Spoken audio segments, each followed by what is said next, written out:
Good morning, good afternoon, all of you, and we'll move on to next unit operation called coagulation. Okay, so the rapid mixing we have discussed in the last class. That means is almost 2 weeks before, and we'll go now with the next treatment or unit operation, coagulation of water. Okay, yeah. So now we are in this position now. Okay, so now we could understand we are here. Okay, so this part. I would have discussed coagulation first, then rapid mixing. But the first unit operation, I thought I can discuss first one rapid and followed by the coagulation. So coagulant is the addition of chemical into the process. Mixing is just to have thorough contact between the particles plus your water and dispersion of chemical as well. Okay, so very simple. Coagulant is the chemical. Coagulant is the chemical. Okay, and main objective is to destabilize the colloids. Okay. Predominantly, the water which is coming in to the treatment plant carries large amount of particles that may be in colloidal in nature. Okay, so that is you can simply call it as suspended solids that are completely colloids, and these colloids normally these particles are negatively charged, and because of this negatively charged in nature, it will repel each other. Okay, it will repel each other. It may take so much amount of time to either flocculate or join together. Thereby, it is possible to settle by simple action of gravity or by simple settling process. But things may not happen automatically. So what I do normally, you can define or you can say two different important forces of concern here is this repulsive force. Another is about attractive force. Okay, repulsive force, and another is about attractive force. Okay, if you want to keep colloids as colloids, and repulsive force is maximum. Repulsive force is maximum, and if you make the colloids as is something completely been stabilized in nature or destabilized in nature, you have to go for you have to reduce the repulsive force in between. Okay, this may not happen automatically. What I do, I may add coagulants. So normally in terms of aluminum salts or iron salts, if I add into that, so there could be a destabilization of these particles.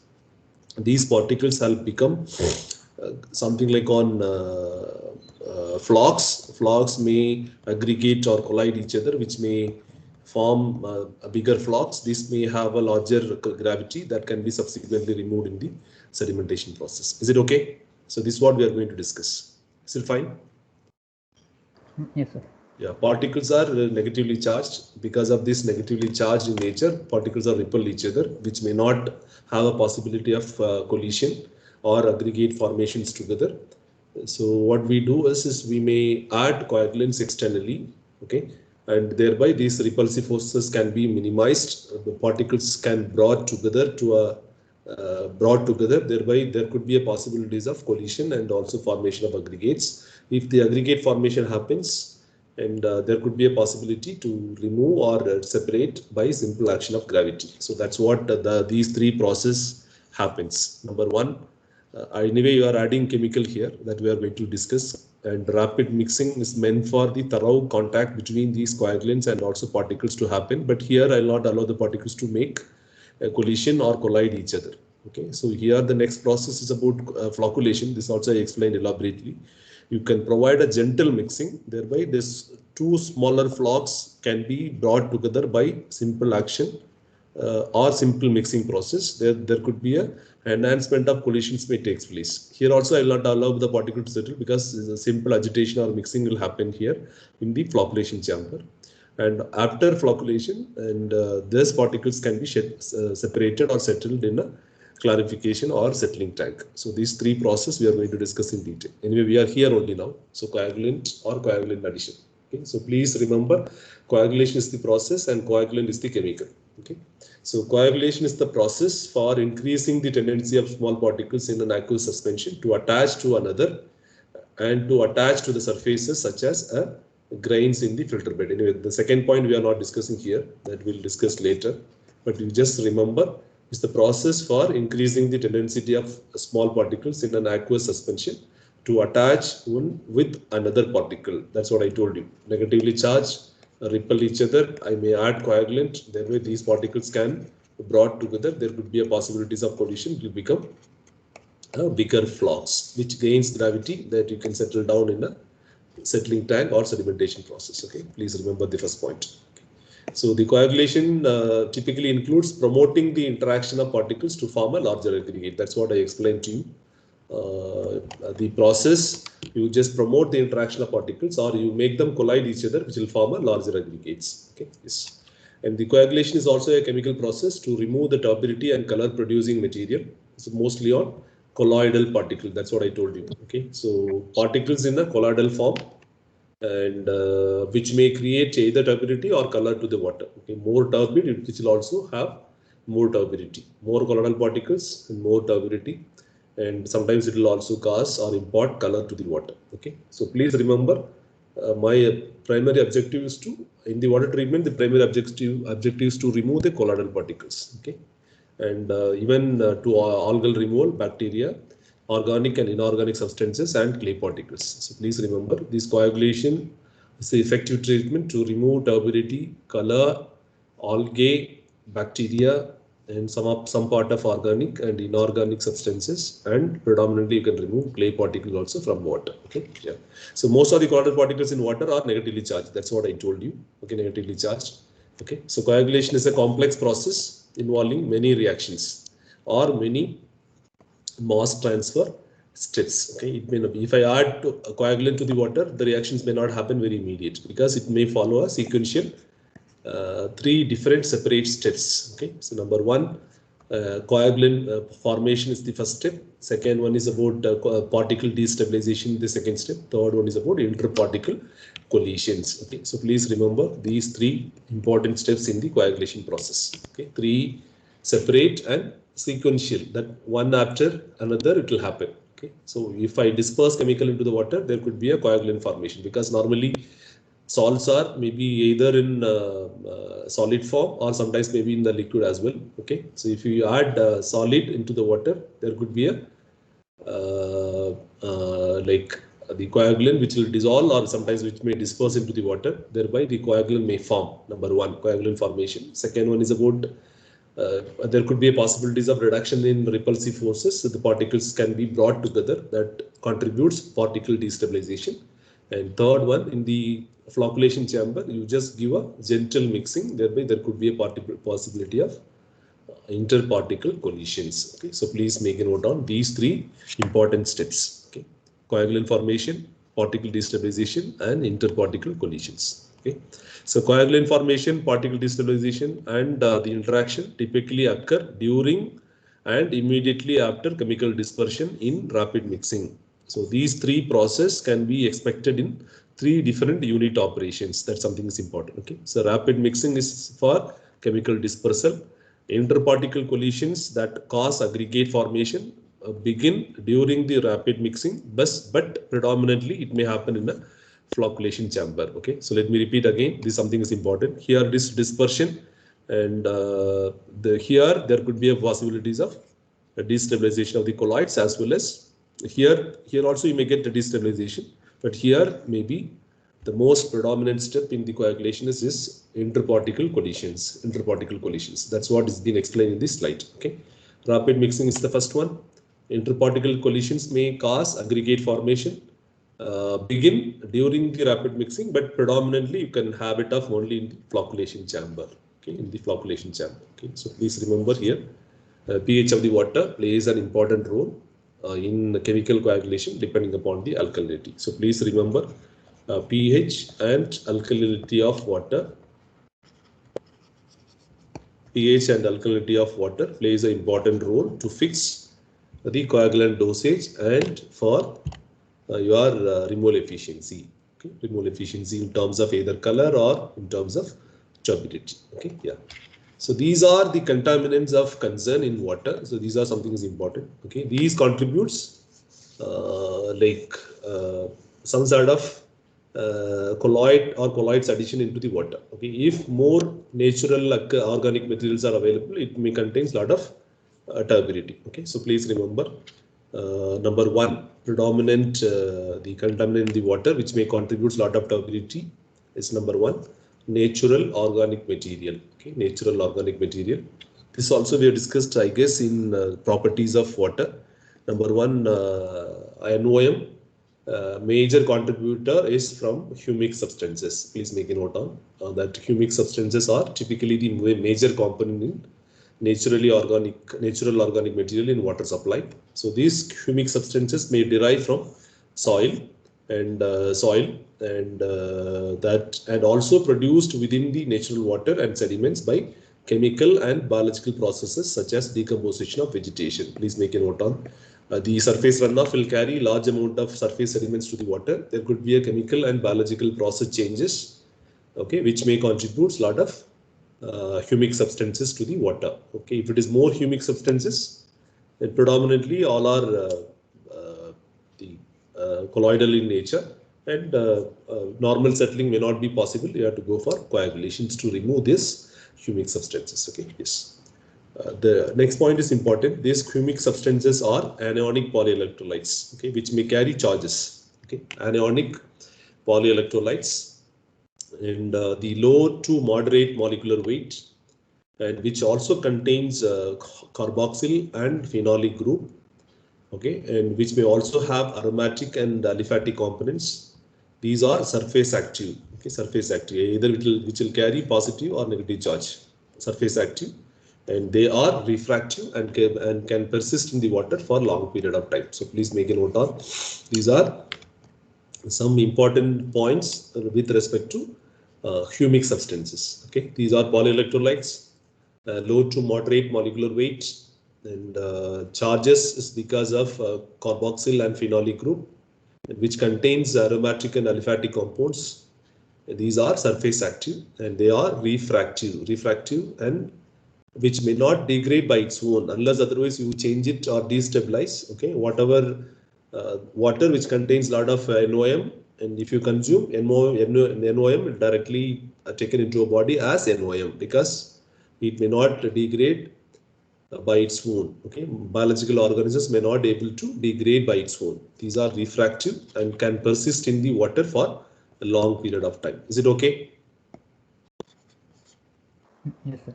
Okay, one contaminant is NOM. Okay, so you have to remove NOM from the water. Best possibility of NOM removal by simple coagulation mechanisms. Okay, yeah, the humic substances again, divided into fulvic acid and humic acid. Okay, please remember these two. Okay, humic substances are broadly divided into fulvic acids are more soluble and humic acids are less soluble in the water, but predominantly these humic substances are in soluble form. Okay, with Fa, fulvic acids are predominating in most of the water. Okay, yes. Now I could measure NOM in terms of organic carbon. So please make a note on. NOM can be measured in water in terms of organic carbon. Okay, so organic carbon that we have also discussed elaborately, it may be available in terms of either particulate or it may be available in terms of dissolve. Okay, particulate organic matter or organic carbon and dissolved organic carbon. Okay, so please make a note on. It may be available in the form of particulate organic carbon and dissolved organic carbon. Okay, yes. And if you add these two together, POC plus DOC, it will give a total organic carbon. Okay, please make a note on this. Something is important. So what do you do now? You could able to separate like POC and DOC by using a simple membrane filter, which may have a pore opening of 0.45 micrometer. Please remember, if I take a 0.45 micrometer pore size membrane filter, if I filter the water which contains a lot of, say example, natural organic material and particles which is retained particulate organic matter, which may be penetrating through, okay, which may be passing through the filter, you can call it as a dissolved organic carbon. Okay, if I add DOC plus POC together, that you can call it as total organic carbon. Is it okay? These are some of the important points. Fine. Is it fine? Yes, sir. Yeah. Okay. So NOM contributes more colloids to the water.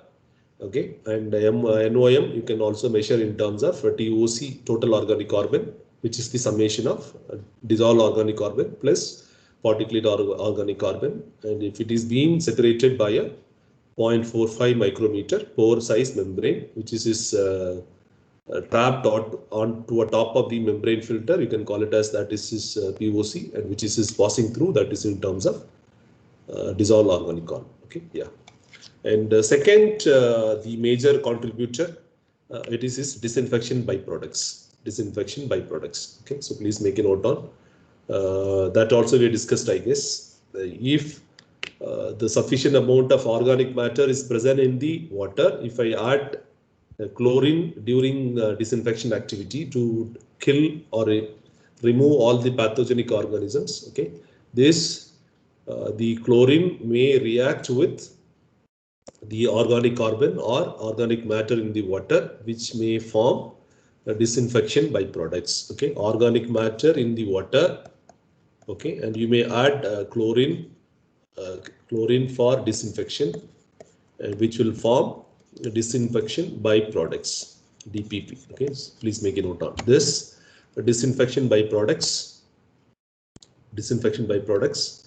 Okay, it is also been given a relationship. Disinfection byproducts can be in terms of total organic carbon. That's what it has been mentioned in the first point. The amount of byproducts formed by disinfection chemical such as chlorine is proportional to the amount of organic carbon present in the water. Please make a note on. Okay, if it is more organic matter present, there could be a formation of more disinfection byproducts. Okay, so please make a note on the relationship between the total organic carbon and trihalomethane. Trihalomethane is one of a disinfection byproducts. If you add chlorine into the water, there could be a formation of trihalomethane. Trihalomethane is highly harmful to the water. Okay, highly harmful to the consumers or something. Okay, so trihalomethane formation potential is directly related to this formula. So please make a note. And I guess this equation also we discussed in the initial part. Trihalomethane formation potential is equal to 43.78 total organic power, carbon power 1.248. So please make a note on this. THMFP is equal to trihalomethane formation potential. Okay, so this is the second one. Okay, there could be a formation of disinfection byproducts. Okay, yeah. The third one, anyway, this we are not going to discuss in detail because particles contributes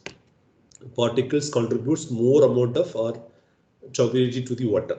Okay, turbidity to the water, and these particles can be derived either from land-based or atmospheric sources, or sometimes there could be a formation of like these particles would be due to anthropogenic sources. So please make a note on. Some of them are derived from land-based, and which is predominantly clay, and other products comes from weathering of soil, and there could be a silt addition and pathogenic microorganisms, asbestos fiber, and other detritus matter and waste discharge into the water bodies. Okay, which may contribute a lot of particles to the water.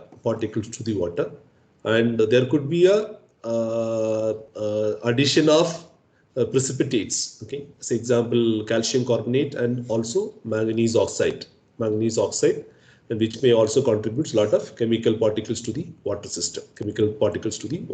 Okay, so third objective is if more particles in the water, and which may also contribute a lot of turbidity, and only way to remove the particles are by simple coagulation process. So please make a note on this is the third one. Particles contributes a lot of turbidity. Only the possible way to remove particles are by simple coagulation activity. Okay, yeah. So here the main problem is the particles which are less than 1 micrometer. These are called colloidal, and which is more than 1 micrometer, that are called suspended solids.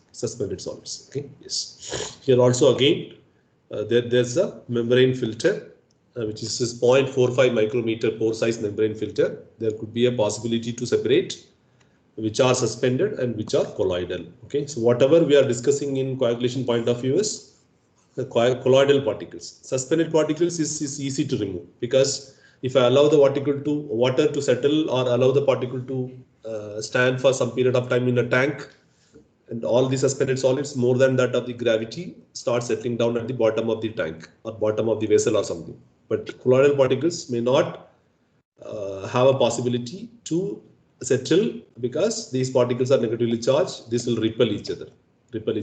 So normal settling may not in a position to remove these colloidal particles. Is it okay? So please remember, the particles are colloidal and suspended. Suspended is easy to remove, but colloidal is not easy to remove, because these particles acquire negatively charged. Because of this negative charge, it will repel each other, and I have to add a coagulant or chemical which may reduce the repulsive force. Particles can be brought together, and which may possibly to collide each other. It will form aggregates. That particle aggregates can be removed in a subsequent treatment operations. Is it fine? Yes, sir. Yeah.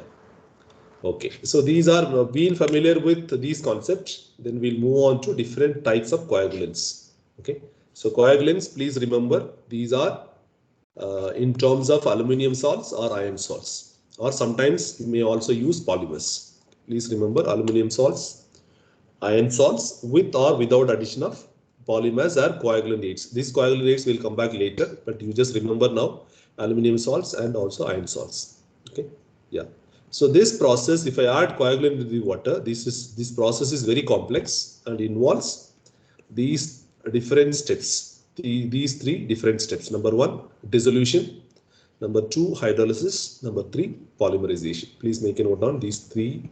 Okay. So you have a water with lot of colloidal particles. This I already mentioned to you. These colloidal particles may not settle each other, or may not collide each other, or may not possibly to settle by simple gravity. Particles remains as particles in the water. Objective is to remove this colloidal particle, then only I can able to supply to the consumers. This may not happen automatically. I may add coagulants into the water. Coagulants are aluminum or iron salts. Aluminum or iron salts. Okay. So this, if I add aluminum into the water, the first one is about dissolution. Okay, number one, dissolution. Number two, there could be a hydrolysis reaction, and third one is about polymerization. These three processes highly complex. Okay, process is complex and involves these three sequential steps: dissolution, hydrolysis, and polymerization. Okay, so here also again pH and alkalinity plays a major role. Please make a note on. Chemical coagulation is normally dependent on pH of the water and natural alkalinity present in the water. Okay, yeah. So these are the normal coagulants used in the water industry. Number one, alum or aluminum sulfate. Please make a note on alum. Number two, ferric chloride, ferric sulfate, ferrous sulfate, and lime. Chlorinated copras and sodium aluminate. Please make a note on these three. Okay. So aluminum salts and ferric salts, ferrous sulfate, chlorinated copras, and sodium aluminate. Okay, so we'll see one by one how the reaction and how the typical mechanism of this coagulant will take place. Okay, number one, aluminum sulfate. Okay, these reactions are important and which may be useful to calculate the stoichiometric equivalent of how much amount of alum is required with a certain alkalinity of water. Okay, that is number one. Okay, these equations are important. Maybe I'll come back later. If I add aluminum sulfate, Al2SO4 thrice 18H2O. If I add alum into the water, which may react with sufficient alkalinity in the water, that in terms of calcium bicarbonate, which will form aluminum hydroxide as precipitate, and calcium sulfate, and the production of carbon dioxide. Is it fine? Yes, sir. Okay, so now you just look into the equation. Okay, and this calcium in the form of calcium bicarbonate. That's what I told you. It is natural alkalinity. That means alum requires sufficient alkalinity to react with water, and all your like colloids may be removed along with aluminum hydroxide as a precipitate. That will come back later. So look into the equation. Alum I add, it will react with sufficient alkalinity in the water. That means this is calcium bicarbonates. aluminum hydroxide is the precipitate. That is fine. But if you look into the equation, and what will happen if I add alum into the water, which may impart a permanent hardness to the water in terms of calcium sulfate. Is it okay? Yes, sir. Okay, so please remember, if I add alum into the water, it becomes evident that addition of alum to water imparts permanent hardness. Okay, please remember this equation. This is very, very important, which imparts permanent hardness to the water in terms of calcium sulfate, and also it will evolve a considerable amount of carbon dioxide, which may turn your system completely on corrosive. Okay, so please remember this equation. This is not very challenging, but you remember, if I add alum into the water, alum requires sufficient alkalinity. That's number one. And if I add alum into the water, okay, which may impart permanent hardness to the water, at the same time it will also produce considerable amount of carbon dioxide, which will cause your complete system as corrosive. Okay, either water may be corrosive, and which may lead to further problems. Is it okay? Yes, sir. Yeah. So now the condition is you should have sufficient alkalinity to react alum with water. Okay. Imagine our situation if the water doesn't have alkalinity. So what you have to do now? You have to add alkalinity. Okay. Please make a note down. If natural alkalinity, this case two, if sufficient alkalinity is not there, alkalinity is insufficient. Okay. Now you can add alkalinity in terms of these three. Please make a note down. You can add either hydrated or calcium hydroxide. You can add hydrated lime, or you can add quicklime in terms of calcium oxide. And you can also add sodium carbonate or soda ash. Please make a note on. Case number one is very simple. Water contains a lot of alkalinity. I need not be worried about much. I can add directly alum into the water, which may impart the calcium hardness, permanent hardness, and your carbon dioxide. And if the water is not contains with a lot of alkalinity, then I have to add or I have to improve or enhance the alkalinity value by adding these three: hydrated lime, quicklime, and sodium carbonate. Okay, yes. So if I add calcium, say example hydroxide, hydrated lime, the equation becomes like this. Okay, alum and calcium hydroxide, aluminum hydroxide, which also again imparts permanent hardness. And if you add sodium carbonate, which will also form aluminum hydroxide, and which also forms permanent hardness in terms of sodium sulfate. Is it fine? Yes, sir. Okay, so this equation is very important because there could be a stoichiometric relations. You can also in a position to calculate, okay, how much amount of alum is required to remove certain percentages of or certain colloidal particles in the water. That is number one, direct question. Number two, if the alum reactions to happen, what could be the alkalinity which is required to operate the reaction? That is number two, second type of question. Third type of question is what could be the contribution of permanent hardness to the water? Third contribution. And fourth one is you could able to calculate how much amount of carbon dioxide production because of alum addition. Is it fine? So these four combinations we are going to discuss in a numerical solutions. It's very easy, but not very challenging. Very challenging. Okay. Yes. So please remember, if and fifth combination is if the water doesn't have alkalinity, then you have to add alkalinity in terms of this the lime, and you are also in a position to calculate how much milligram per liter of lime is required to operate that alum coagulant reaction. Is it fine? Is it okay? Yes, sir. Yeah. So that problem we'll discuss later. Okay. So alum, that's what I told you. That's if you look into the the process here, dissolution. Dissolution is important because normally alum in terms of crystals. Okay, you have to aluminum sulfate in the form of crystals. You just make a powder, you add it to the water. It may go for dissolution. Number one. Okay, aluminum sulfate in crystals or like powder. Okay, so availability of alum, it is either in the form of dry or liquid form. The dry form is more common, and because this liquid form is shipping is very, very difficult because this it may lead to a lot of corrosiveness. Please make a note on. Available in dry or liquid form, and liquid is somewhat difficult to handle because it's highly corrosive.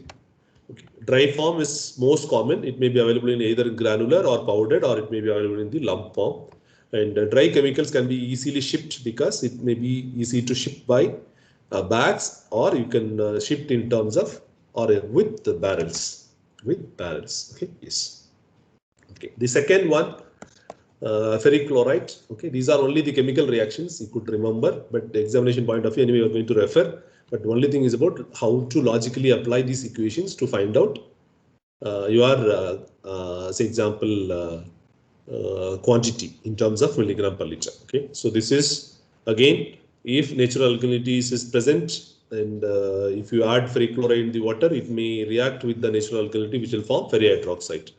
If sufficient alkalinity is not there, you have to add calcium hydroxide or sodium carbonate. Okay, there could be a conversion again, conversion into this aluminum, iron hydroxide.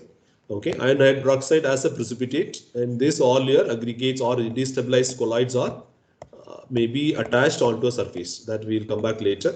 These are the typical mechanisms. Enmeshment of precipitates. Okay, enmeshment of precipitate in the ferrihydroxide or aluminum hydroxide. Okay, so this is the second one. If you add ferric chloride to the water, okay, and again third reaction, if you add ferric sulfate into the water, and which may also react with sufficient alkalinity, which will form ferrihydroxide. Okay, ferrihydroxide, and there could be a formation of again permanent hardness plus carbon dioxide as well. It's the third reaction using ferric sulfate as a coagulant.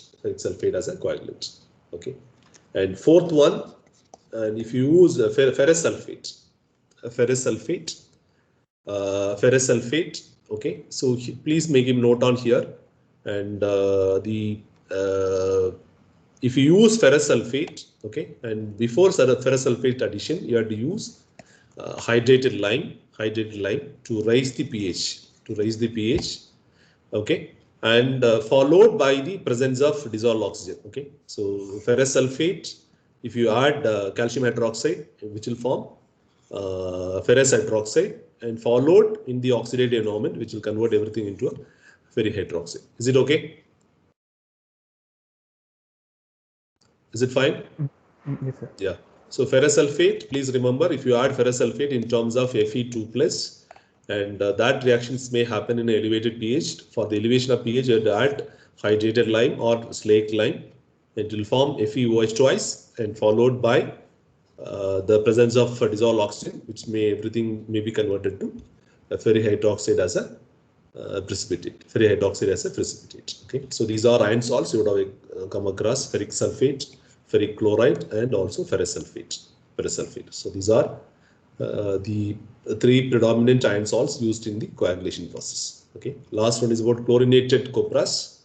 Okay, this is ferrous sulfate along with chlorinated copras. Okay, chlorinated copras. Ferrous sulfate is again simply copras, and it is being enhanced with chlorination. Okay, chlorination, which will form ferrous sulfate. Okay, so please make a note on Fe2SO4 thrice plus natural alkalinity present in the water, which may form this species, and followed by ferrihydroxide. Okay, so this is the fourth reaction. Please remember chlorinated copras. Okay, and if you add sodium aluminate, Na2Al2, Na2Al2O4 as sodium aluminate. Okay, and alkalinity in terms of calcium or magnesium bicarbonates, or calcium chloride or calcium sulfate. Okay, which will form again calcium aluminate and magnesium aluminate. Here also again calcium aluminate and also magnesium aluminate. Is it okay? Sodium aluminate you add in the water, which may react with these combinations. Okay, you can make it very simple. Na2 Al2O4. This is okay. So you can have a combination of calcium and magnesium in terms of bicarbonates or chloride or sulfates. Here also again magnesium in terms of bicarbonates. Okay, you can remember in a single equation which will form these combinations, either calcium aluminate or magnesium aluminate, followed by sodium carbonate or sodium chloride or sodium sulfate. Is it fine? Yes, sir.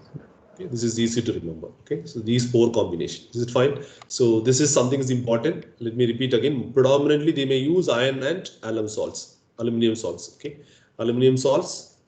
Let me repeat again. If you add alum into the water, which may react with your natural alkalinity, which will form aluminum hydroxide as precipitate, which imparts permanent hardness and also the sufficient quantity of carbon dioxide. Okay, if the sufficient alkalinity is not there, then you have to supplement alkalinity in terms of hydrated lime, quicklime, and also sodium carbonate. Okay, if you use these three, then you may have equations like this. And if you add ferric chloride, okay, and with the natural alkalinity, and if sufficient alkalinity is not there, you have to add quicklime. And the third reaction is ferric sulfate, and fourth reaction is about ferrous sulfate, and fifth reaction is chlorinated cupras, and sixth reaction is sodium aluminate. So these are 5 different or 6 different coagulants used in water industry to remove colloids from water. Is it okay? Yes, sir. Yeah. Okay. So this is the comparison. Now we have a predominant alum as well as iron salts. You can compare very easily. Iron salts produce heavy flock, and which is easy to remove than that of alum. This is a comparison. Okay. You can also open a tabular column with the different parameters. You can also pick up important points. Okay. So iron salts produce heavy flock, which is easy to remove than that of alum salt. Okay. That's number one. And iron salts, being good oxidizing agents, can remove hydrogen sulfide, and hydrogen sulfide which may impart taste and odor to the water. Okay, please make a note on these points. Second one, the third one, iron salts can be used over a wider range of pH values. Okay, if it is any changes in the pH values, and the sensitivity with alum salts is quite higher than that of iron salts. Okay, please make a note on. Iron salts can be used with a wider range of pH. Okay. The problems of iron salts are which will create a stains. Okay, because iron hydroxide as a precipitate, and which may create a thick stain, and also there could be a possibilities of the growth of iron bacteria. If it is more iron in the water, there could be a formation of iron bacteria in the distribution system. And iron salts impart more corrosion than that of alum, and the handling and storage of iron salts require more skill and control than because they are corrosive, and no such skill or supervision is required for handling alum. Okay, so please remember these comparisons. Okay, comparisons of iron salts over alum salts. Is it fine?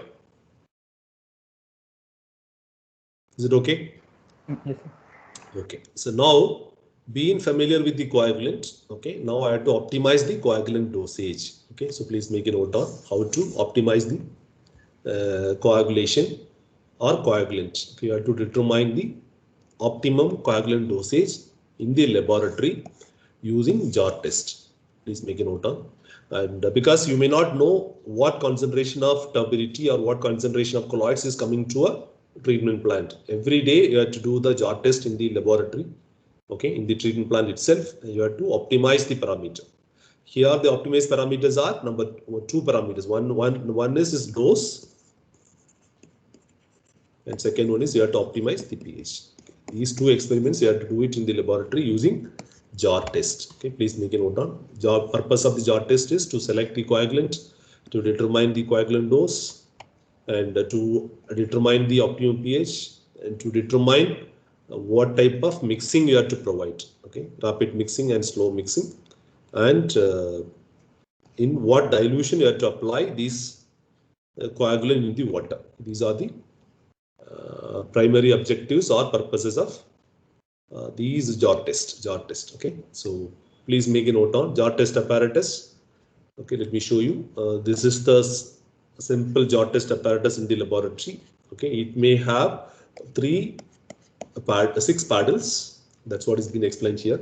6 mixing paddle, Okay, mixing paddle, you can adjust the rotating speed of the paddle by adjusting these knobs. Okay, the paddles can be rotated at variable speeds and they provide a mixing for coagulation. And you can do the experiment in a 1 liter beaker, and the latest apparatus also utilize rectangular jars as well. Okay, the water sample is placed in the beaker and coagulants are added to the water sample, and you can also keep one sample as control where no coagulants are added. Okay, please make a note on. Okay, let me repeat again. Okay, so this is the jar test apparatus which may have 6 rotating paddles. You can also adjust the paddle height by moving these paddles up and down, and you can keep the jar at the 1 liter jar here.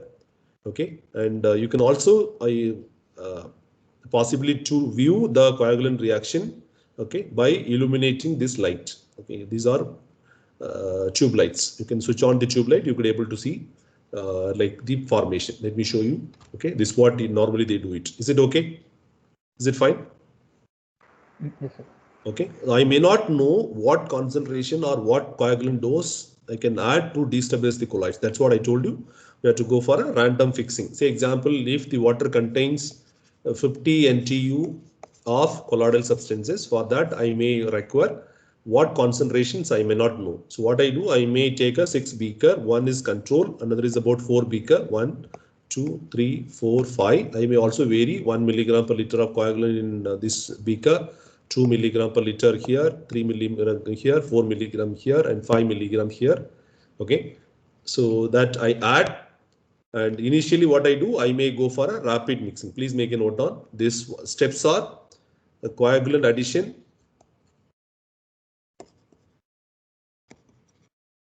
and rapid mixing, slow mixing, and followed by settling. Is it okay? Okay, initially I may not know what could be the range of the coagulant. Okay, I may go for trial and error by addition of coagulants in a incremental in a 6 beakers, and I may also go for a rapid mixing. What is the purpose of rapid mixing here? Rapid mixing. What is the purpose of rapid mixing? What's the purpose? Come on. What's the purpose of rapid mixing here? Purpose? So please react, Rashwant.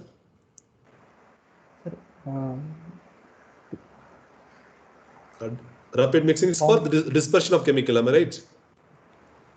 Dispersion of chemical. Okay, so you may operate this paddles with 0.5 to 1 minute at a maximum of 100 RPM where dispersion is possible, then followed by a slow mixing of 15 to 20 minutes with 25 to 35 RPM. Thereby there could be a collision of particles may happen which will become a bigger flocks, and after slow mixing you can allow the particle to settle for 35 to 40 minutes, and which resembles your sedimentation activity. Okay, this process, step number 1, which resembles rapid mixing in the treatment plant.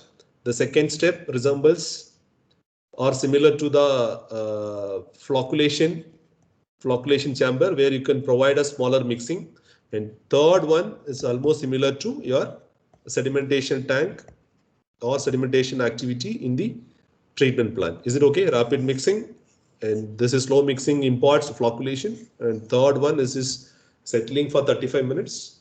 That is for sedimentation activity, which is for settlement on all flocks. Is it okay? You take 6 beakers. Let me repeat again. Take 6 beakers, and each and every beaker you add increase of your coagulant, because you are not familiar with what is the coagulant dose you have to apply, and one should be the control, and make the paddle, okay, almost is in the middle of the beaker. Switch on the instrument. It may go for a rapid mixing followed by a slow mixing for 25 to 30 minutes. And after that, you just allow the solids to settle. You may get a destabilized colloids like this. Is it okay? Okay. Okay. So what do you do now to measure the performance? What do you do? You would have taken initial turbidity of water, and each and every say example like beakers, you also take after the experiment, after settling, take out the sample, you measure the remaining turbidity, and you could able to plot the graph. Is it okay? Is it fine? Yes, sir. Okay, so these experiments can be repeated for two set of experiments. One is for coagulant dose and other is for optimum pH. Is it fine?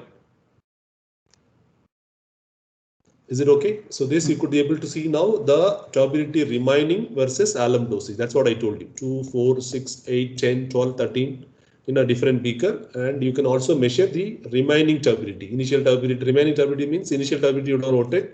And final turbidity after the experiment, initial minus final will give you a remaining turbidity. You can plot like this. Is it okay? And you can also connect like this, and you can find out what is the lowest, okay, and corresponding that particular dosage is optimum coagulant dosage. Is it fine? You can pick up 12 milligram per liter from this graph, okay, and fix 12 milligram per liter in all 6 beakers. You can do one more time experiment by varying pH of the sample. Okay, you can have 6 beakers, fix all the beakers with 12 milligram per liter as initial dosage, and you just vary the pH 5, 5.56, 6.57, and do the rapid mixing, slow mixing, and allow the solid to settle. And you can also find out the turbidity remaining. You can plot, and with that you could be able to fix the optimum pH as 6.3, for example, in this case. Okay, so by doing this experiment for this particular case, and you can inform to the plant operator, you just operate with the plant with the incoming water with 6.3 pH, and also you can go for a maximum optimum coagulant dosage of 12.5 milligram per liter. Thereby I could able to destabilize all the colloids. Is it fine? Yes, sir. Okay, please remember that something is important. Optimum coagulant dosage is for optimizing the parameters. Okay, because each and every day you may get a water with a different turbidity, and plant operator says that the duty is to take out the sample and do the jar test apparatus in the laboratory, and you can inform to the plant operator to adjust the pH of the water and also to purge, say example, a certain quantity of chemical to the incoming water. Thereby this process will go on smooth, otherwise you may have a difficulty in a final treated water, and which may not solve your purpose. Okay, so let me repeat again. Jar test apparatus may have 6 slots with 6 paddles, and you can also keep 6 beakers, which you can take out 1 liter as maximum, and you can allow the paddle at least in the center of the beaker, and one should have a control without the coagulant. And here initially you can do say example dose optimization, and second one is you can go for a pH optimization. If I go with the dose optimization, you take a trial and error, 1 milligram per liter, 2 milligram per liter, 3 milligram per liter, 4 milligram per liter, 5 milligram per liter. This is depending upon your turbidity availability. And once it is been fixed, you just go for a rapid mixing. And second one is about the slow mixing. And third one is about allow the solids to settle. Before the start of the experiments, you would have done an experiment with turbidity, initial turbidity.